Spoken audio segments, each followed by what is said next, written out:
This is Not Just Making the Tea, the podcast which discusses the realities of our career and life choices whilst made at school and college. We celebrate the parts that haven't gone to plan as much as those which have. With every chat, we plan to explore what life skills there are to be learnt and how they can influence and help us to succeed. I'm your host, Rachel Price, founder of Amali.com, the career website for young adults. So firstly, I'd like to say thank you for taking the time to listen to this podcast. I hope that you enjoy the experience and that you will continue to join me and my future guests on our journey. I really appreciate anyone who takes the time to listen, so please subscribe, like, tell your friends, and send me any comments and feedback. I hope that you find these chats thought-provoking, entertaining, and hopefully that they will give you some positive vibes for your day. So on that note, let's get started with today's topic. Habits of successful individuals which they recognised early on in life. People define success in lots of different ways. Some think it's about having a certain amount of money, others define it as a way of living, a level of freedom, and there are many other definitions. The truth is, you can define success in 100 different ways. The only thing that matters is whether or not you meet the expectations that you've set for yourself. If you were to ask most people what they want out of life, however, almost everyone will say in some way or another that they want to be successful. Whether it's by getting a promotion, having a nice or even luxury car, owning the house of their dreams, the powerful network, the list just goes on. Unfortunately, because success is such a subjective aim, very few people have any sort of actionable plan or even ideas as to how they're going to achieve this success that they want so badly. They believe that if they say or think about it enough, it will just happen. I'm sorry to say, but in this reality, life is just not like that. So as I've now reached the good age of 45, here are some of the things I would recommend you start doing in your early 20s to guarantee you'll be successful. And I will also add that I wish someone had told me some of these when I was starting out. Look after and work on your emotional health now. Life only gets busier. Too often people say the phrase, "I will once I'm a bit further along," or "I'll do it next week or month or year." But then we get a bit further along and nothing changes. They just keep saying, "I'll do it when I'm older, later when I have more time." But this becomes a dangerous cycle. So top tip number 1, take 5 or 10 minutes per day and start practicing the habit of working on your emotional health now. Spend time with people who aren't in their 20s or the age that you are right now. You don't learn as much by spending time around people who are in exactly the same place as you. You learn by surrounding yourself with people who are further along, who've been where you are, and have moved on to the next level. So if you're in your 20s, then you want to be spending time with people in their 30s, 40s, 50s and above. They're the ones with the answers, not your friends who are the same age as you and are still trying to figure things out for themselves.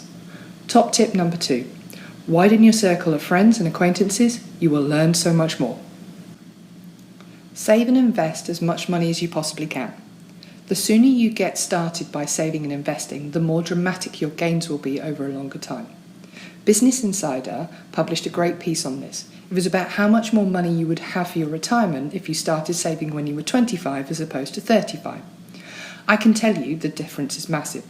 Secondly, financial freedom doesn't come from buying new sneakers or cocktails whilst at a brunch. Financial freedom starts to happen when money becomes a tool for you to make and use to make more money. But it has to work for you, not the other way around. And the sooner that you start practicing that skill, the faster you'll get to a place where you're financially secure. Top tip number 3, talk to a financial advisor. Save or invest a small percentage of your monthly available spend and start reaping the rewards. Get rid of friends who aren't going anywhere in life. This sort of links to one of the previous points. I realise that this could seem harsh, but it is a necessity for your success. You are a direct reflection of the people around you. At a certain point, it's important to realise where people are headed in life and how much more time you want to continue investing in those relationships. You don't have to be mean about it or stop talking to your long-term friends entirely, but know that friendships are like investments. Invest wisely. Top tip 4, think about the 10 key people you spend your time with. Are they adding to your chances of success, or will they ultimately hold you back? Keep reading, even when you finish school. So many people stop reading in their 20s. We live in an age of Netflix shows and podcasts, YouTube series and Instagram TV interviews. But the truth is, reading in your 20s and onwards is for a completely different experience. It slows you down. It forces you to think deeply. It's also one of the only forms of knowledge transfer that allows us to receive insights from those who came decades and even centuries before us. Top tip 5. Smart people read, and so should you.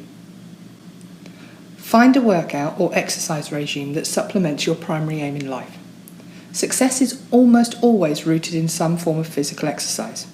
When we're young, we tend to only associate physical exercise with sports. But as we get older, physical exercise becomes one of the few ways that we can maintain relationships with ourselves. Our gym time is our personal time. An early morning run clears your head for the day. Instead of only associating exercise with getting fit, think of it as a routine to make you better in all aspects of your life. Top tip 6. Find the workout or exercise which allows you to support your headspace as much as your physical needs. Don't forget your hobbies. We all have things that we love to do purely for fun. Unfortunately, they tend to fall by the wayside as life continues. Our hobbies become reprioritised. Careers take over, then add in families, bills, vacations, and later on kids, etc. And the next thing you know, it's been 10 years since you picked up that guitar or you wrote in your journal. But our hobbies are what keep us grounded. So top tip 7, find your hobby. They help to remind us not to take life too seriously and to always make time to enjoy the journey. Find a mentor and be happy to forego some short-term rewards for knowledge and experience that will last you a lifetime. It is easy in your 20s to become obsessed with becoming successful as quickly as possible. And while this sort of hunger to succeed is great, it should never cause you to make short-sighted decisions. For example, what's more valuable? Pitching your services for £1,000 but being treated as a contractor, or performing your services for free but getting to work directly with the person that you want to learn from most?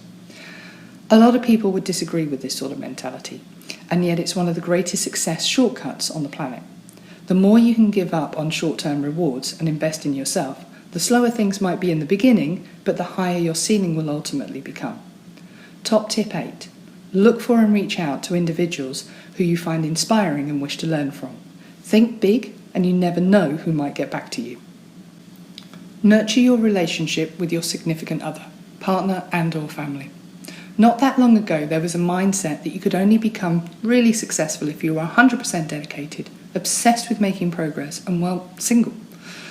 There are still a lot of entrepreneurs who live by this sort of mentality, and even some who do have relationships who regularly deprioritise their partner.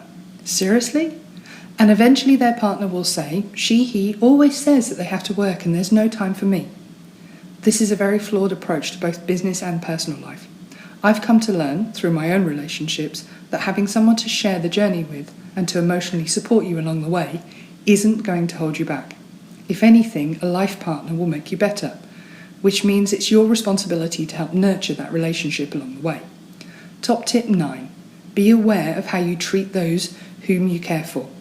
They will only put up with being second place to your success for so long. So that's our topic for today. I hope you found the points helpful and also of interest.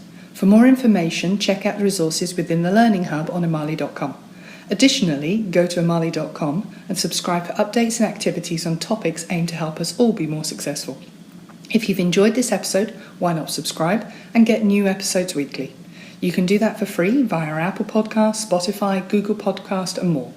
You can also check out the Instagram page, Not Just Making the Tea, for more information and updates.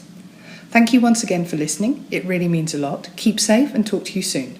Take care and have a good day.